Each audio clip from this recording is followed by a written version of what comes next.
Hi, everyone. Welcome, and thanks for joining us this evening for the Ulrich Virtual Spring Series presentation by Dr. Rhea Combs. I'm Leslie Brothers, director of the Ulrich Museum of Art, and I'm here with my colleagues, Jana Irwin, our head of education, and Ksenia Gerstein, our curator of modern and contemporary art. We have 4 exhibitions in the museum, closing soon, closing May 8th. The 23rd Faculty Biennial, it's all part of the process. Sharing Matrilineal Memories at WSU, the 4th exhibition in our Solving for X series, and 2 exhibitions that are part of a citywide project, a partnership with the Wichita Art Museum, the Kansas African American Museum, and Arts Partners. And that would be Gordon Parks, I Too Am America, Renee Stout, Ghosts. And we hope that you will have a chance to come to the museum to see them. We'd love to see you there. So the museum's exhibitions and programs are funded in part by the members of the Salvo Circle, the Kansas Creative Arts Industries Commission through the National Endowment for the Arts, Humanities Kansas, and City of Wichita. And now it's my pleasure to pass the screen to Ksenia, who will introduce this evening's distinguished speaker. Thanks so much, Leslie, and welcome to everyone out there in the ether. So it is my great pleasure tonight to introduce Dr. Rhea Combs, who will be our speaker. Dr. Combs, until recently, served as the curator of film and photography at the Smithsonian's National Museum of African American History and Culture. And at that institution, she was also the head of the Stafford Center for African American Media Arts. Earlier this month, the National Portrait Gallery, which is also part of the Smithsonian Institution in DC, announced that Dr. Combs is going to become their new director of curatorial affairs, overseeing exhibitions, acquisitions, and the collection. And so we want to extend a big congratulations to her on this exciting new position. Dr. Combs received her BA from Howard University, an MA from Cornell, and a PhD from Emory University. Since she started working at the National Museum of African American History and Culture in 2013, she curated or co-curated a number of exhibitions there, including Rising Up, Hale Woodruff's murals at Talladega College, Through the African American Lens, selections from the permanent collection of NMAHC, Everyday Beauty, photographs and film from the permanent collection, Represent, hip hop photography, and Watching Oprah, the Oprah Winfrey Show and American Culture. She's currently co-curating the exhibition Regeneration Black Cinema 1898 to 1971 that'll open at the forthcoming Academy Museum of Motion Pictures in 2022 in LA. At the National Museum of African American History and Culture, Dr. Combs also helped develop Double Exposure, a series of photography books whose titles include Through the African American Lens, a survey of NMAHC's photography collection, which accompanied the exhibition she curated, Civil Rights and the Struggle for Equality, African American Women, Picturing Children and Fighting for Freedom. Her writings have also appeared in anthologies, academic journals, and exhibition catalogs, covering a range of topics, including African American female filmmakers, Black popular culture, visual aesthetics, filmmaking, and photography. Tonight, she will speak to us about Gordon Parks' career and impact as an influential filmmaker, something that the exhibition that's up at the Ulrich touches on just a little bit. One of the photographs, his iconic Boy with Junebug, is related closely to the novel from which Parks subsequently adapted the film, The Learning Tree. As with our other programs, Dr. Combs will talk for about 45 minutes, at which point we'll open the virtual floor up for questions, and I'll moderate, kind of scrolling through the Q&A box and passing the questions on to Dr. Combs. You're welcome to put your questions into the Q&A box at any point, and we'll save them till the end. So with all that, and without further ado, welcome Dr. Combs.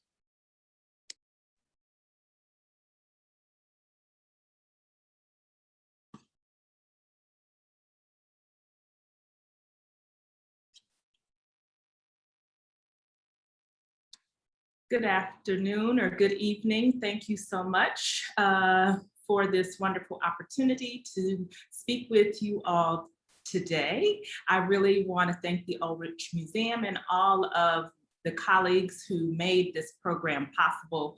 It's really a pleasure to be here with you all today. And it's even more special for me because Gordon Parks has meant so much to my professional career in terms of the curatorial work in photography and film. And it is really significant to have this opportunity, this unique opportunity to speak about his work in ways that I haven't previously. So this is exciting for me. So thank you for this opportunity. I'd like to start by sort of kind of giving a quote from Gordon Parks, where, you know, we all often know about him sort of saying that he used the camera as his weapon. But I think that more specifically, it's important for us to think about the fact that what sort of weapon was he trying to sort of dismantle, if you will. And I found this quote where he says, what the camera had to do was expose the evils of racism and showing the people who suffered the most under it. And I really think that this is how we can understand his work, really, the ways in which he utilized his still photography and his art in general. I would like to just sort of give a little bit of a background, presuming that many of you know quite a bit about Mr. Parks, but you know, we primarily know of his work as a photographer. These, you know, there have been monographs about his work, about his his remarkable photography, and the ways in which his photography really sort of struck at the nerve of, you know, America and American sort of ideals. And as he even quoted, or as he said at one point, that he was an objective reporter with a subjective heart. And I think that that is one of these really themes and through lines that we see not only in his photography, but also in his moving image material. So this image here is one that, you know, is well known, 1942. It's sort of his sardonic play on the American Gothic painting. Instead, he, however, is including a woman, Ella Watson, that was a worker, a government worker who cleaned the building where he was working for the Farm Securities Association and administration, excuse me, the FSA.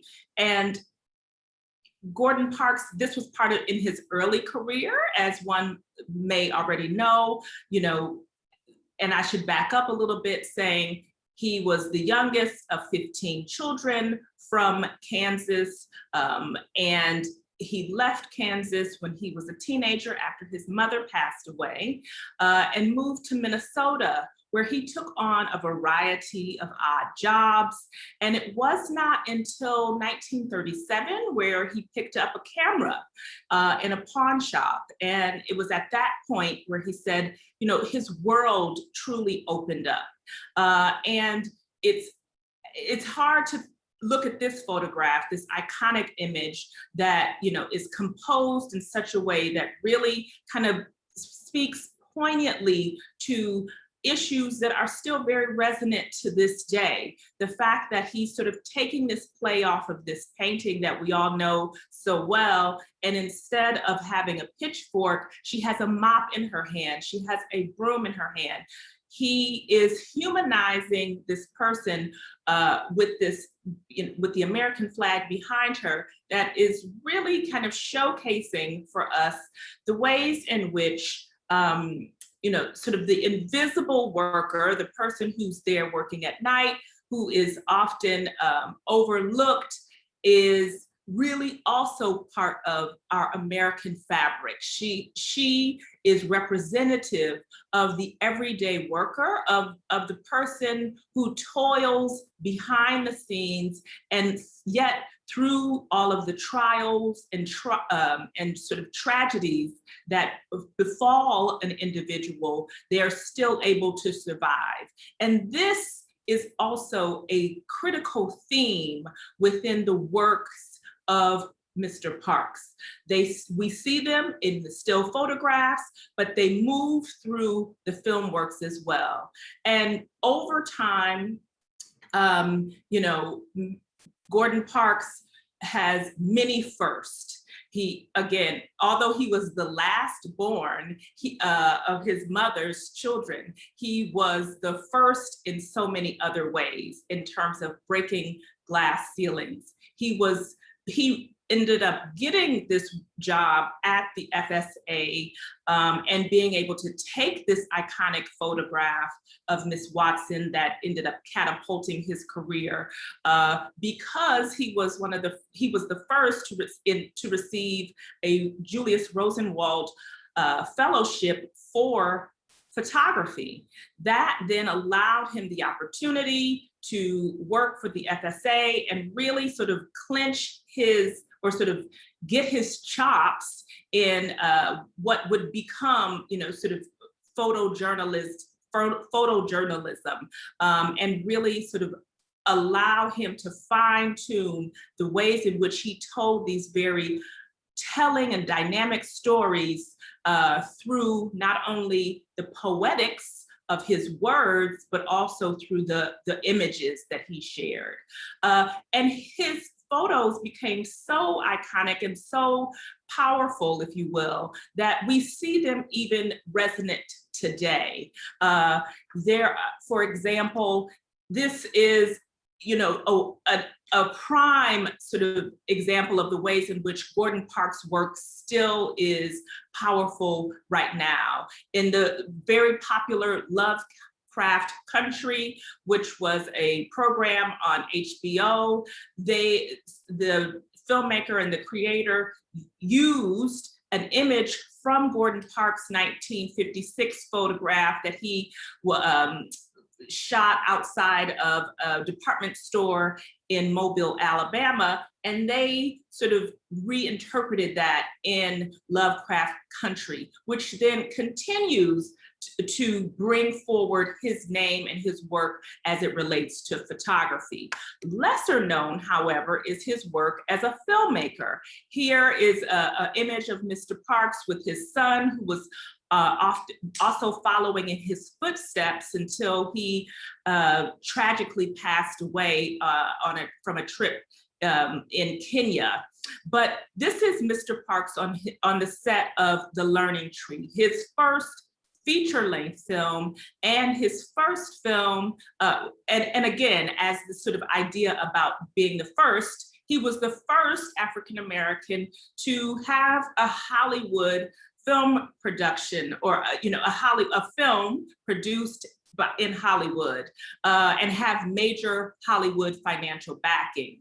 It's remarkable to think of this. This was in 1969 because he had done a few works previously. And again, I want to just sort of reiterate that part of the themes that I see sort of the through lines with respect to Mr. Parks's work is that he's really, again, getting at that idea of using the camera to sort of dismantle these ideas around racism, but he's also using it as a tool to look at the ways in which individuals are able to survive and thrive. So so this notion of resilience is also very key when thinking about sort of Mr. Parks's oeuvre, when we're thinking about his body of work and he worked in so many different genres and in so many different mediums. So yes, still photography is what many people know him for, but we also recognize he was a writer with 3 memoirs under his belt. He also painted, particularly later in his life. He lived to be 93 years old, and he also was a music composer, and he composed the music and the scores for The Learning Tree. And it's ultimately his audacity, if you will, his audacity to persevere through some of the most trying circumstances, but using his hands and his eye, I think, are really sort of key when we're thinking through kind of the poetics of Gordon Parks and his film work. And so that in mind, I want to share this clip. It's a few minutes, but by Mr. James Baldwin. We always can sort of get some church from James Baldwin, but I think that it really, I picked this because I think it really kind of speaks to a lot of the efforts that Gordon Parks was also kind of teasing out in his work. So here we go. Another view things from author James Baldwin. I lived through a mountain of reports on civil disorders. And the latest one is a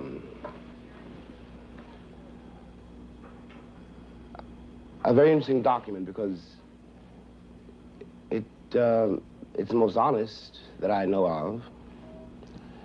It's the most inadequate. It doesn't really have, for me, any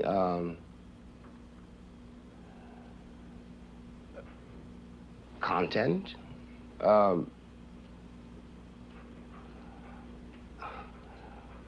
live, it's my life they're talking about. And they discovered enough, finally, to discover that I might have a reason for being in the streets. Well, you can hardly expect me to pick up my tambourine and start dancing because they finally figured that much out. I think it comes as news to a great many of my co-citizens that the reason that black people are in the streets has to do with the lives they're forced to lead in this country. And they're forced to lead these lives by the indifference and the apathy and a certain kind of ignorance, a very willful ignorance on the part of their co-citizens. Everybody knows, no matter what they do not know, that they wouldn't like to be a black man in this country. They know that, and they shut their minds against the rest of it, all the implications of being a black father, or a black woman, or a black son, and all of the implications involved in a human being's endeavor to take care of his wife, to take care of his children, to raise his children to be men and women in the teeth of a structure which is built to deny that I can be a human being, or that my child can be.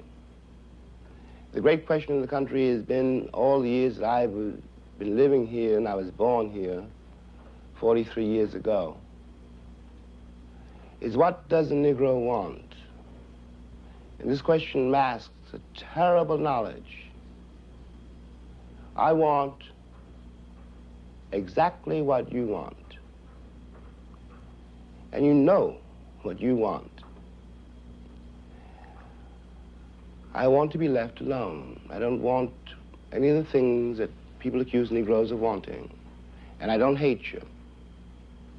I simply want to be able to raise my children in peace and arrive at my own maturity in my own way, in peace. I don't want to be defined by you. I think that you and I might learn a great deal from each other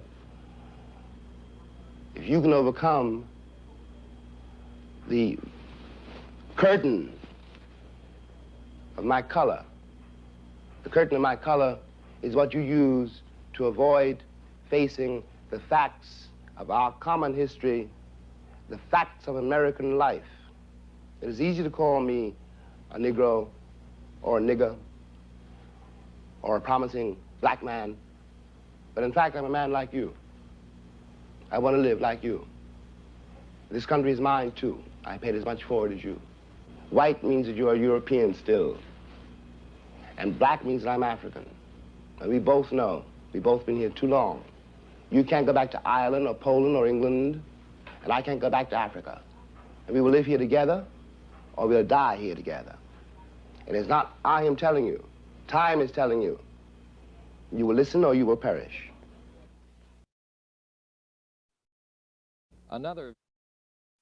And I share that because I really, again, think that there is so many things that Mr. Baldwin, that James Baldwin is discussing in that clip, but it's this sort of passion, compassion, empathy, sort of an ownership of understanding the context with respect to the structures and the sort of the sort of systematic racism that is befalling America, if you will. And it's that same, those same kind of ideas and thoughts that are running through Baldwin's work are what we see in the films that Gordon Parks produced over his life. So keeping in mind, he worked for Life magazine for over 2 decades. He had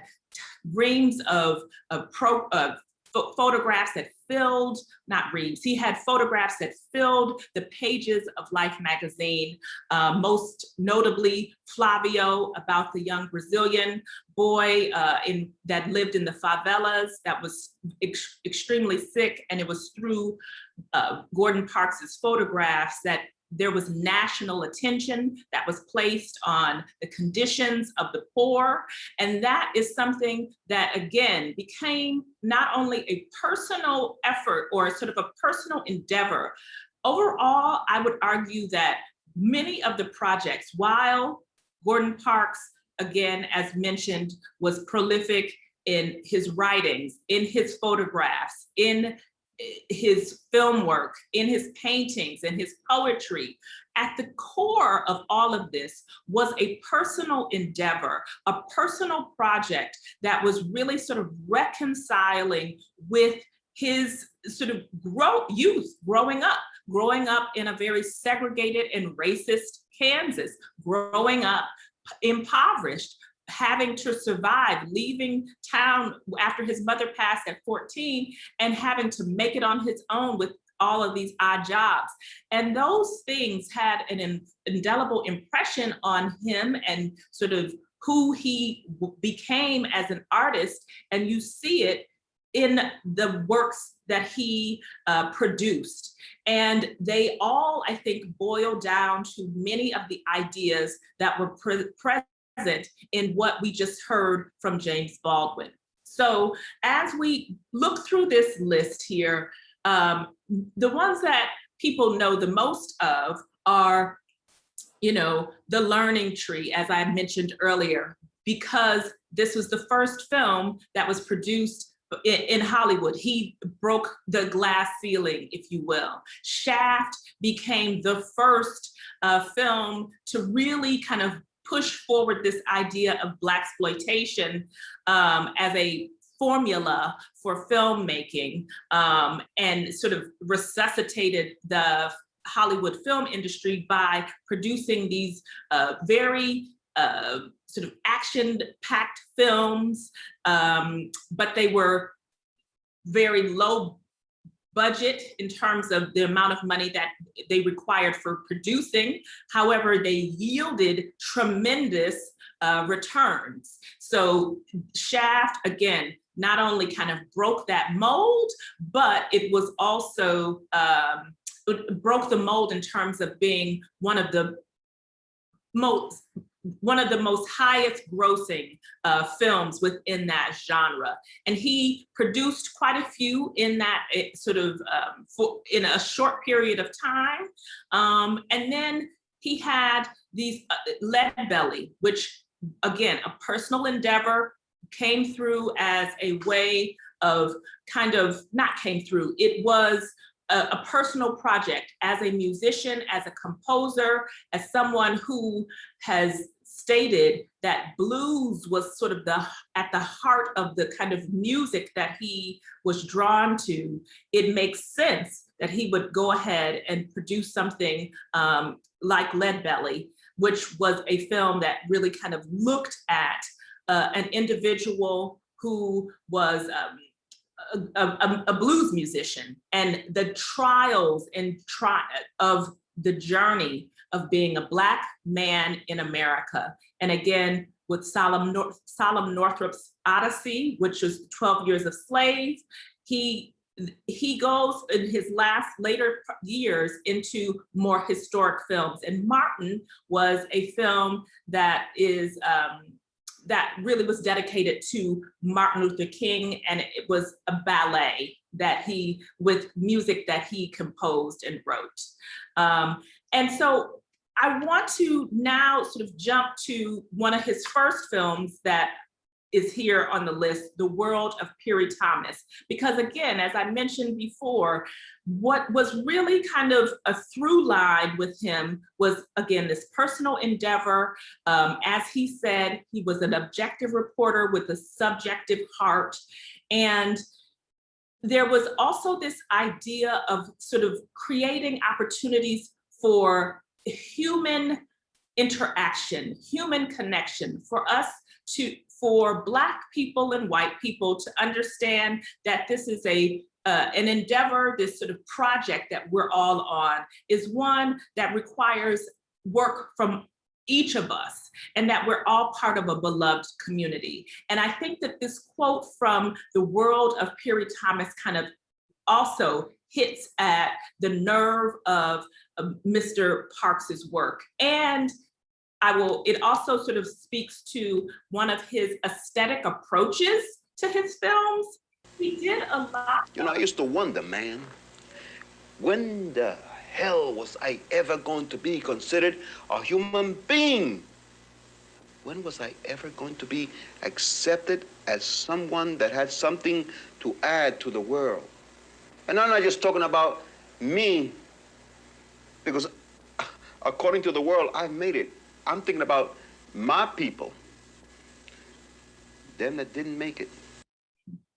Again, this quote by this poet and artist, Piri Thomas, which was a documentary that Gordon Parks produced for public television in 1968. So these works, this one and The Diary of a Harlem Family, are two commissioned pieces, if you will, that Mr. Parks worked on.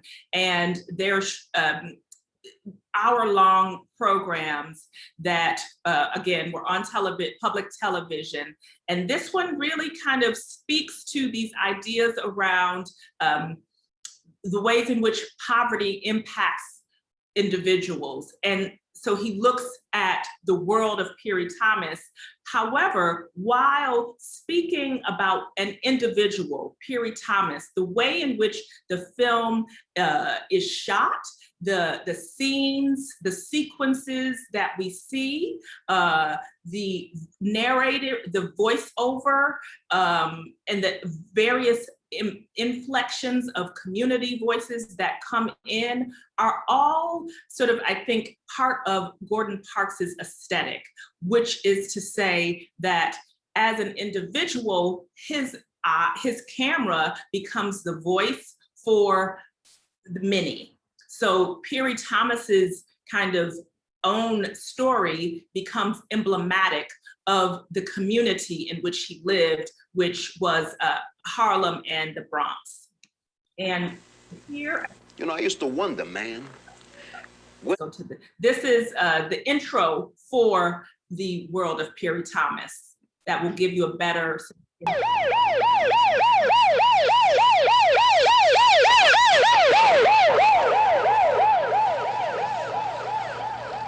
I mentioned, you'll see what I'm talking about. I am a poet. I'm an ex-con. It opens. I'm a painter. I'm an ex-drug addict. I'm an ex-gang leader. I am a writer. I am a human being.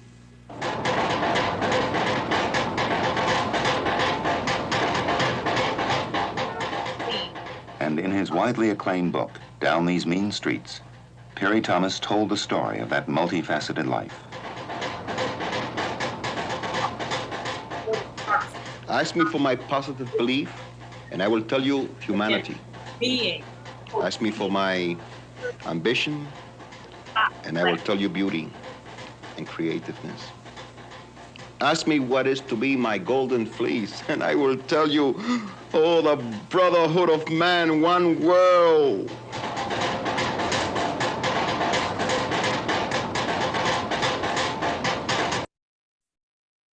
So again, just wanted to show you a snippet of, just happened. I just wanted to show you a snippet of Gordon Parks's world of Perry Thomas. And let's keep doing. And then this is an example of his Diary of a Harlem Family. And what he was doing, and I find it interesting, is that you see this at the end when you're with Martin, his final film. What he chose to do is he still had this eye as a still photographer. So many of these television productions in particular, but you even see it in his other works like Lead Belly, like The Learning Tree, is this, this poetic view of the world, and how he is able to sort of not shy away from spending time on a particular image, really sort of the subtleties of the gestures, of focusing in on the portraiture, if you will, of the human being. And he does that with his still photographs and with his compositions, with the play of light and dark, but he also does that with his film works as well. Black man. His Excuse name is the Norman sort of Fontanelli, shaky quality and of this is his Harlem apartment. What he wants, what he is, what you force him to be, is what you are. again, For he is what he you, is, staring what back you are. through a mirror of poverty and despair, of revolt and freedom. Look at him, and know that to destroy him is to destroy yourself. You are weary of the long hot summers. He is tired of the long hungry winters. None of us are so far apart as it might seem. There is something about all of us that goes far deeper than blood or black and white. It is our common search for a better life and a better world. We march now over the same ground you once marched. We fight for the same things you still fight for. Our children's needs are the same as those of your children. We too are America. America is us. It gave us the only life we know, so we must share in its survival. Look at us. Listen to us. Try to understand us. Our appeal is urgent. There is yet a chance for all of us to live in peace beneath these restless skies.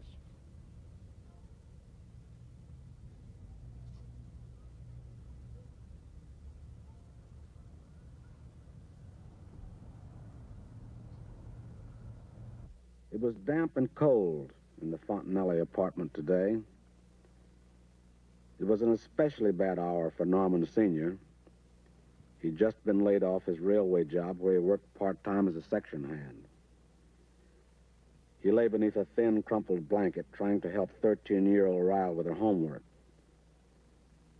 He said he had lain awake most of the night worrying because there was no food or money. None of the kids had winter coats. If it turned colder, they probably wouldn't be able to go to the school the following day. So again, with this, you hear, excuse me, excuse me, oh boy, excuse me. You hear many of the themes that I've brought up earlier in the presentation.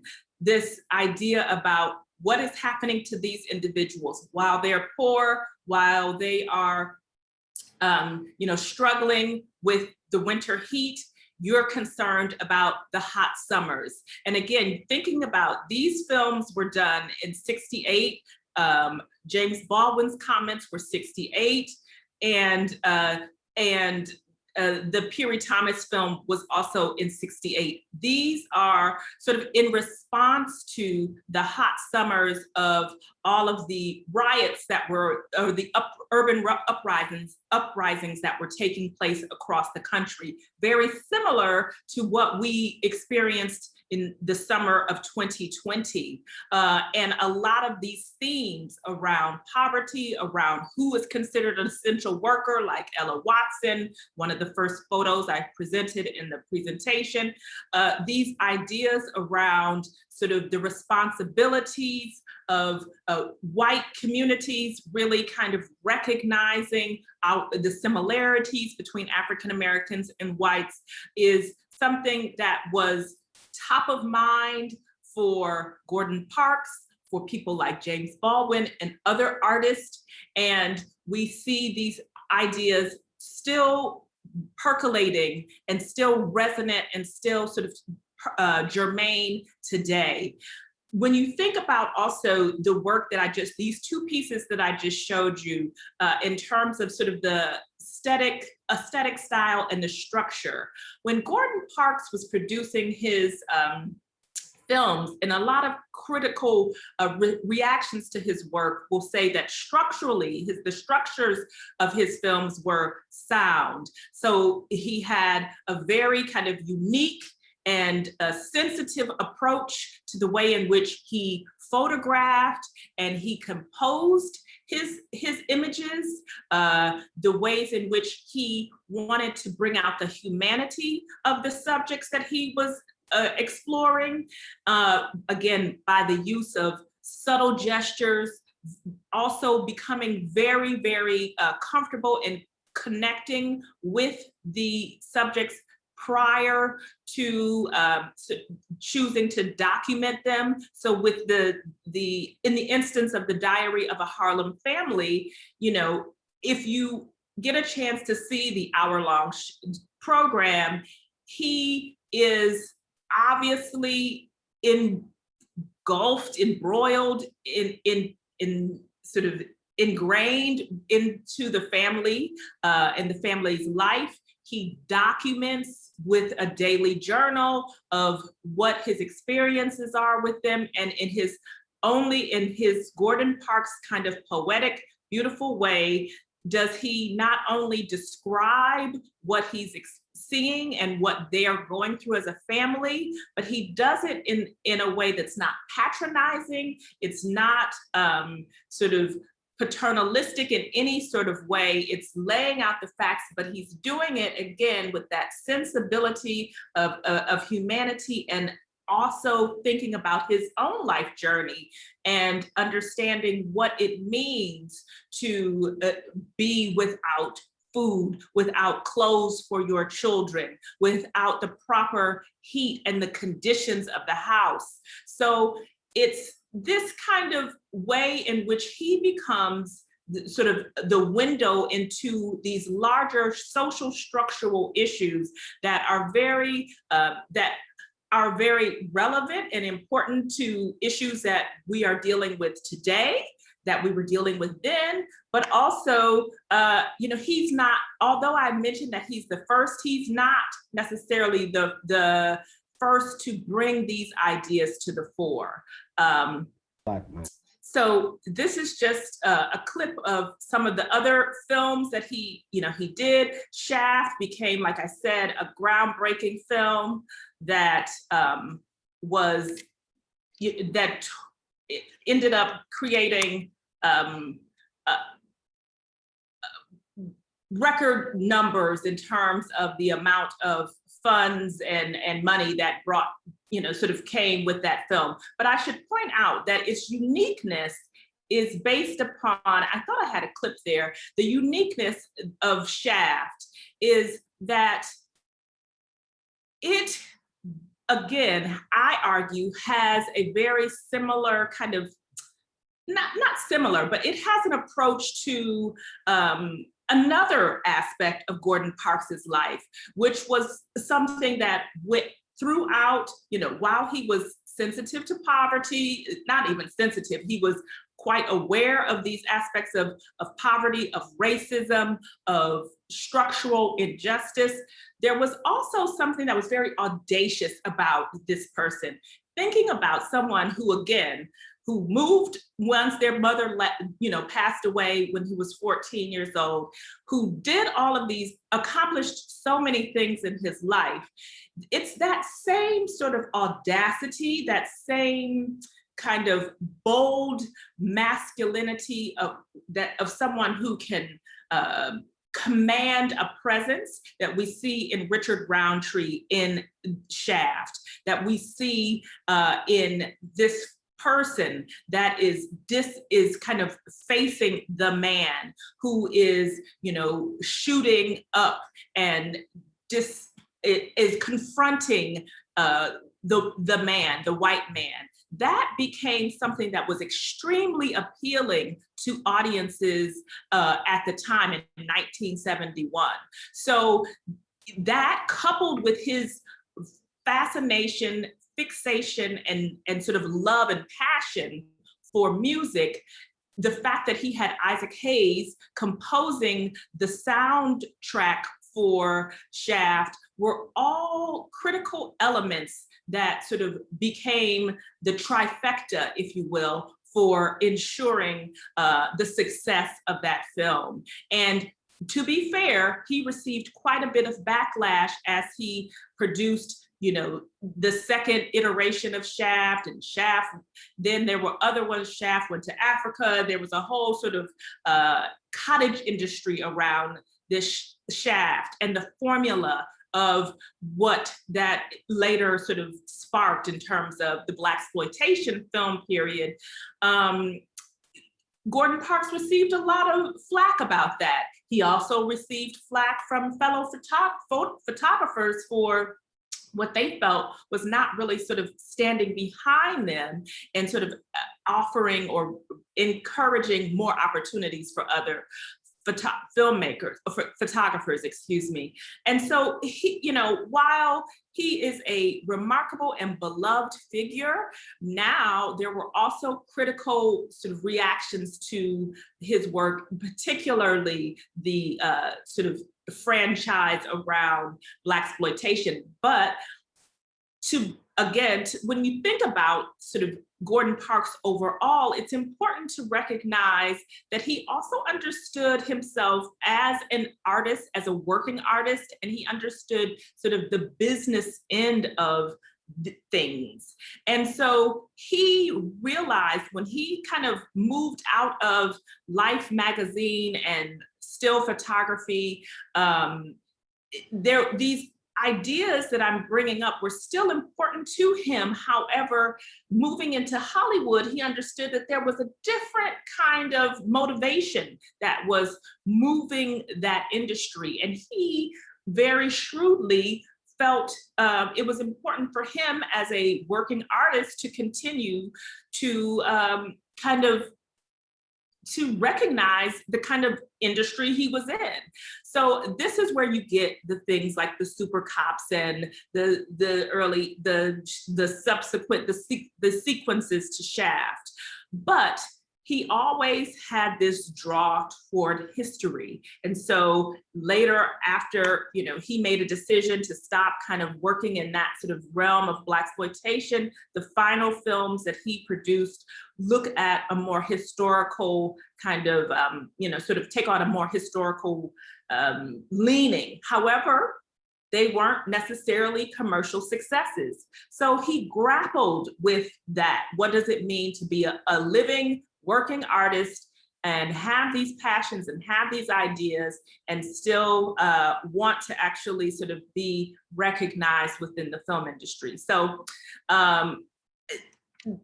that is kind of a sense of Gordon Parks and the ways in which his work kind of took him, how his film work kind of took him into a variety of different directions. But I just want to kind of quickly wrap up by pointing out that as we've spent most of this time talking about Gordon Parks and his work, it's important to know, as I was alluding a few minutes ago, that he was not necessarily the first when it comes to filmmaking. Yes, he was the first for Hollywood. However, there was a whole industry years prior that were working in independent film, and they were African-American filmmakers, despite so many challenges and racism and sort of segregation that were pushing forward these ideas that we see Gordon Parks do, you know, 40 and 50 years later. And so I want to sort of end with this quote that says, by William Foster, who was a filmmaker from 1913. Unfortunately, none of his films still sort of survived, but he says, nothing has done so much to awaken the race consciousness of the colored man in the United States as the motion picture. It has made him hungry to see himself as he has come to be. And I would argue that Gordon Parks was, if he knew it or not, was pushing forward these ideas that came only a year after he was born. And so it was in that context, it was in that sort of vein that I think that Gordon Parks found his inspiration. He used his life and its trials and its triumphs as a way to push forward and move the dial for future filmmakers. He used the issues of the day as fodder for making sure that his weapon of choice was dismantling structural racism, and that he was pushing forward the American promise that so many forefathers and ancestors have attempted, and he was standing on their shoulders. And I think that it is our responsibility as artists, as cultural ambassadors, as creatives, to continue in this vein of not only William Foster and not only other prominent thinkers, but also Gordon Parks. And with that, I'll say thank you and stop sharing my screen. Thank you so much, Rhea. That was wonderful. Really both informative and inspiring. I'm gonna give people a second to use the Q&A box at the bottom of their screens. Hopefully everybody sees it. If anybody wants to ask questions or make comments, and in the meantime, if it's okay, I have, I have a lot of questions, but but I guess one that I was just curious about in listening you talk and thinking about when the learning tree happened, and also sort of not realizing that he had started to work with a film camera before he did a major Hollywood production. But what did it take? How did it come about historically that he did become the first director to produce a major motion picture in Hollywood? Sort of what was the story there? Right. Well, again, as I mentioned, he had done 3 memoirs. So the first one, over a course of time, he did 3. But the first one was really kind of looking at his life in Kansas. And it was John Cassavetes was really sort of instrumental in reading his memoir, finding his work really inspiring. At this point, he is a very well-known and respected photographer, obviously. And so it was through this phone call and really kind of an angel, if you will, that said, come on out to Hollywood. And, he said, I read a quote where he said it took 15 minutes. Everyone says, it's so hard to break into the industry. But I think he was doing what he was going to do, create. And his creativity and his mission, if you will, his life's mission, ended up allowing him to have this sort of open door. And I think it was also, again, the timing of his life, if you will. Again, a year after he was born, these independent Hollywood, these early filmmakers were pushing forward and doing this work. A year after, in 69, you had industries, the film industries and other business people, very similar to now, kind of realizing that there were structural issues that were at structural problems. And so how can we kind of right this wrong? And so the timing, if you will, was really kind of, it cannot be misunderstated. And I think it was in that vein that, he just was able to get in, and he also was encouraged to produce it, recognizing that, okay, it's one thing to be a director, but he didn't, they thought, well, you can do the composition of this work. You can compose it because you write. You should also be part of the producing it, so that we're not, since it is your story, it's important for us to make sure that you have a sort of stake in that. And so him being curious, being open, being at the right place at the right time, this is kind of how he got in. It's a fascinating story. I was just thinking that between Oscar Micheaux, Hattie McDaniel, and Gordon Parks, Kansas has produced a surprise. Sort of you wouldn't necessarily expect Kansas to be the place where all these pioneers came from. It's true, and I even had a clip there, but I knew we were short on time, of a filmmaker by the name of S.S. Jones. He's an amateur sort of independent filmmaker, but he's from that sort of heartland. He documented Oklahoma, so it's not Kansas, but you guys are, it's sort of the middle of America, if you will. And he's documenting Black life around the same time of the 1920s, early 20s. Wow. And you see the late 1919s through 20s, mid 20s is this film footage that I have. And you see this vibrancy, this dynamism of the African-American community in sort of the heartland of America. And so, yes, there was this sort of percolating energy that was taking place that is, I think, clearly under-researched. Right. Well, I mean, I think with the 100th year anniversary of the Tulsa Race Massacre next year, right, we're going to be coming up on a lot of remembrance of how vibrant it was before there was a huge. Yes, but this film, much of the film footage that I have here is 3 or 4 years after that moment. So it's really powerful to think that, again, to get to the point of Gordon Parks, that idea about surviving and resilience. These were key things for him, and I see them when you look at this footage that I'm referencing. That's really fascinating. So we have a question from Jim Farley. Hi, Jim. Hi, Jim. Would you say Gordon Parks was the Jackie Robinson for the film industry?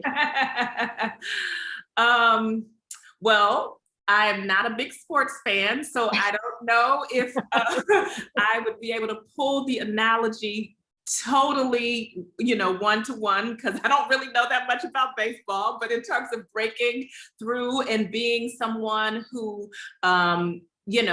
was able to push boundaries, create opportunities, maybe not be the best filmmaker out there, but someone who had the opportunity to do it, and then try and bring others forward, or at least use their voice and their sort of platform in a way that brought attention to issues that might not otherwise. Yes. And I hope I've done justice to baseball. I'm fans. I'm in the same boat as you in terms of sports not being the place to which I go for my analogies necessarily. Right. Thanks for the question, though. But so would you talk a little bit more about that? So in addition to creating a really significant body of films of his own, what did Parks do in terms of bringing in other voices or other people? Yes. Well, when you think about even Avery Brooks for his film 12 Years a Slave, or when the character, the artist whose name I'm misremembering or not remembering in Leadbelly, these were artists who were at the start, actors at the start of their career. They were not well-known names. And so he brought them to the fore. He was helping his son, really, as I showed that photograph, really kind of break into the industry. He was doing a lot of attempting in his small way of getting people, I guess what you would call sort of below the line, into the industry, and kind of recognizing and also kind of arguing for Blaxploitation films, by recognizing that for many filmmakers of color, this was going to be their way of breaking through. And so this is part of the way and a part of the reason why he was more reluctant than some other sort of, critics of the industry or of that sort of formula. He recognized and said, look, hey, if this is going to provide opportunities for Black filmmakers to get into the industry and sort of hone their craft, what's the problem? And if they don't do it, someone else is going to, and people are still going to go watch the films. So in that respect, I think he was an advocate by vocalizing, and then as he could, he would bring people in, in his cast and crew. And so when you look at a lot of the credits for a lot of his films, they are going to be definitely an integrated cast, if not utilizing quite a few people of color. Right. Well, it's in terms of, you sort of alluded this throughout your talk, how much of this just keeps coming back in the conversation, right? And I feel like that's the big conversation now in Hollywood, and Hollywood's so white, and it's exactly not just about the optics of the casts, but about across the board crews, right? Yes. And so access becomes really important. Mm-hmm. So I'm very curious, in terms, I read in your bio that you're working on what sounds like an amazing project, Regeneration. I'm really excited to hear that one of the first exhibitions that it sounds like the Academy Museum will open with will be about a history of African American cinema. So, like, in your thinking, where, if there are kind of genealogies or lineages, where does Gordon Parks fit in that story? I mean, aside from some of the firsts. Yes, well, it's an interesting question, because in the way in which we're constructing the exhibition, my co-curator and myself, we are sort of starting with we're starting even before that, 1898, when there was a lot of vaudeville performers who were able to work on in this new technology. But he becomes, I guess, what we would call the sort of second generation of Gordon Parks would fall in this sort of second generation of filmmakers, because I'm arguing that he used his art practice as sort of art as activism.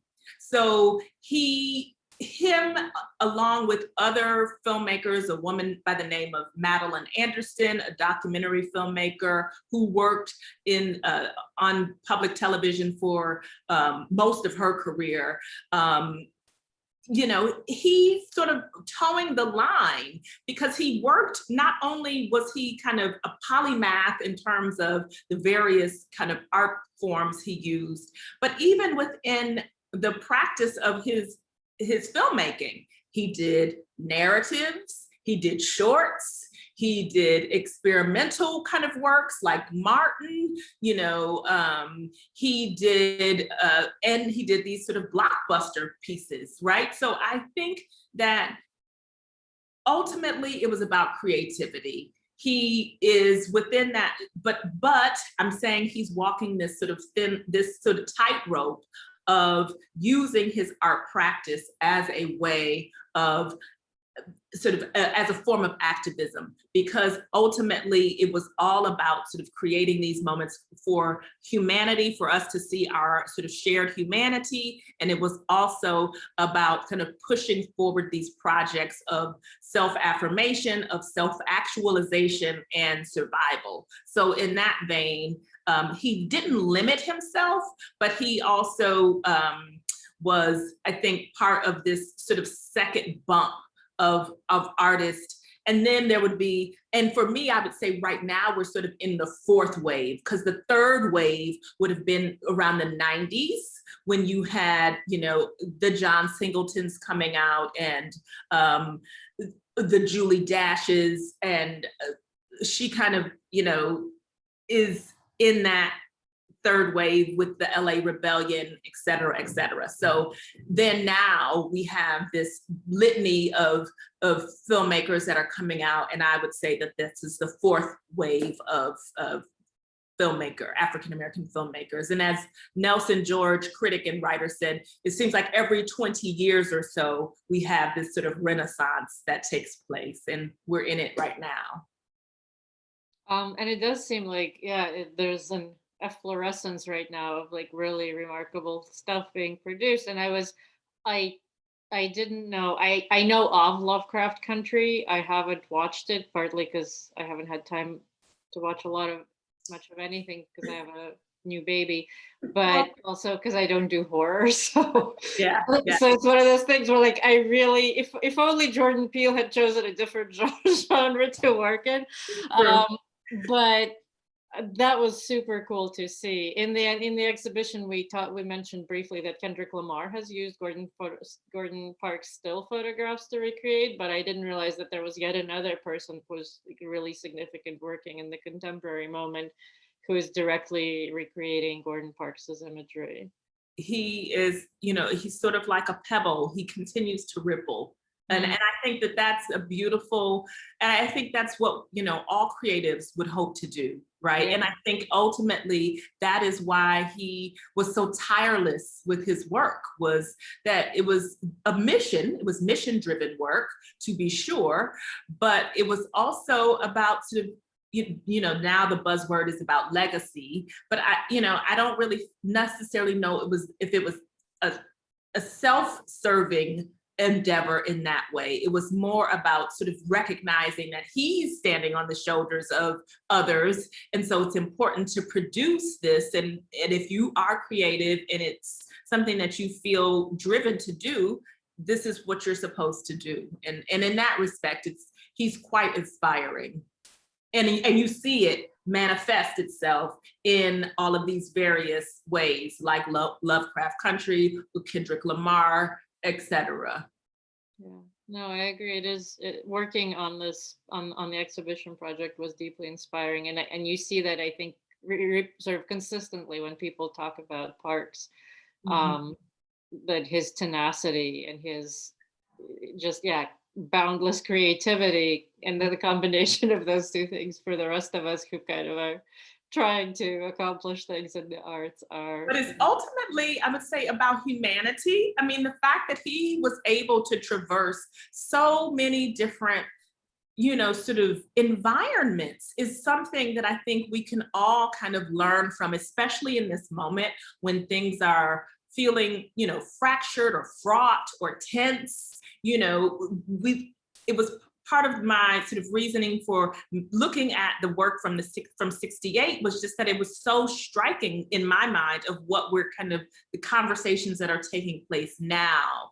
And ultimately, though, if he's in Harlem, or if he's in a favela, or if he is, constructing a ballet or on a Hollywood set, or photographing, Malcolm X and the Nation of Islam, he was able to kind of take people where they were. And I think that is a sort of a theme that, or a message that we can all kind of learn from and take with us as we move forward.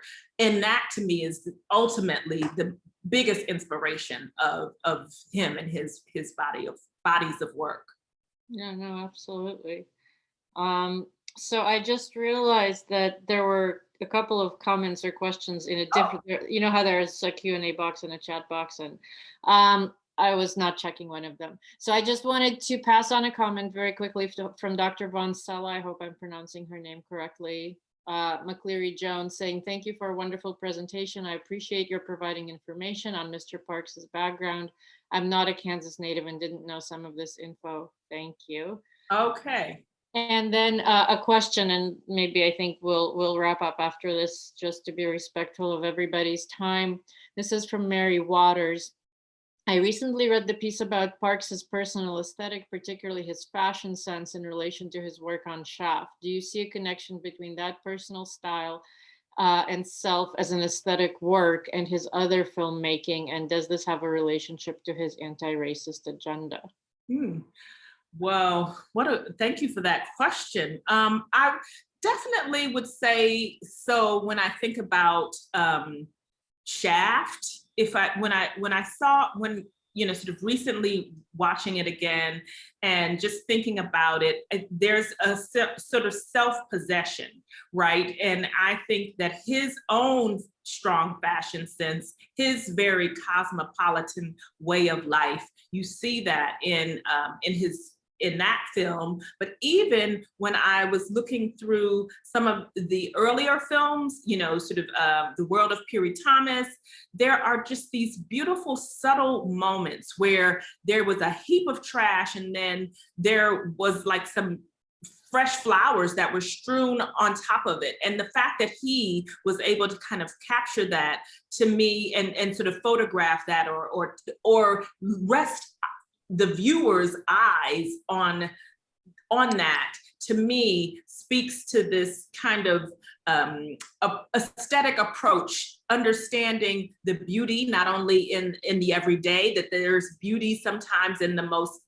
ostensibly or ugly things, that there's still beauty to be found, and just understanding that while some might argue or think that fashion is something, or that beauty is somewhat superficial, I think that he understood it more as a kind of as a motivation, or even as something that was much more sort of powerful, that's and meaningful, that it's not necessarily a superficial endeavor. It has significance. It has sort of a opportunity for self-value, self-esteem, self-worth.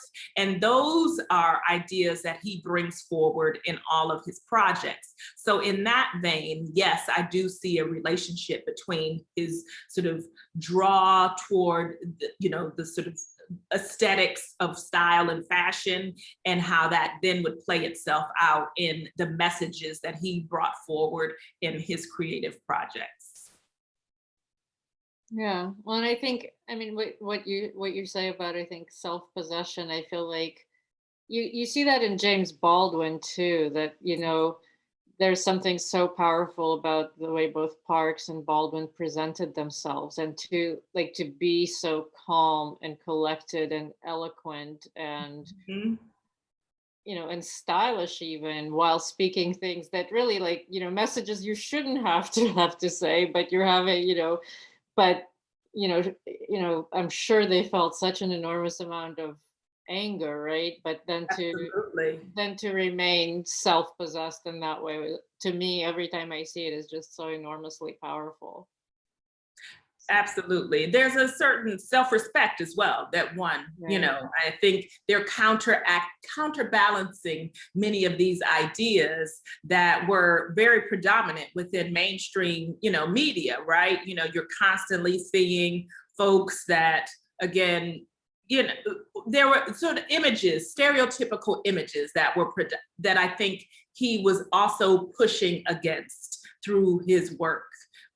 Even if he didn't say it sort of candidly or sort of explicitly, I think that these are things that you see in the way in which he presented himself, in the ways in which he wanted to push forward, even, this a style and aesthetic and beauty in all of his photographs, a care that I think he was a caretaker with his work and his craft. I think that's a wonderful sentiment to finish on, and we're right at 1/4 past. So I just want to say thank you again for Thank you. joining us. It was wonderful to hear your talk, to learn more. Thank you to everybody out there in the ether for joining us as well. Congratulations on your new position. I personally have been watching with great interest and admiration what the National Portrait Gallery is doing, and I think they're lucky to have you. And I'll continue to watch with excitement. And so thank you again so much for joining us. Thank you. This was delightful, and thank you all for letting me sort of tease out some of these ideas. And it was a pleasure. And hopefully we will see one another in real life at some point soon. At some point, life is going to go back to that. Yes. Okay. Enjoy it while you can. Take care, everybody. Ciao. Bye. Bye.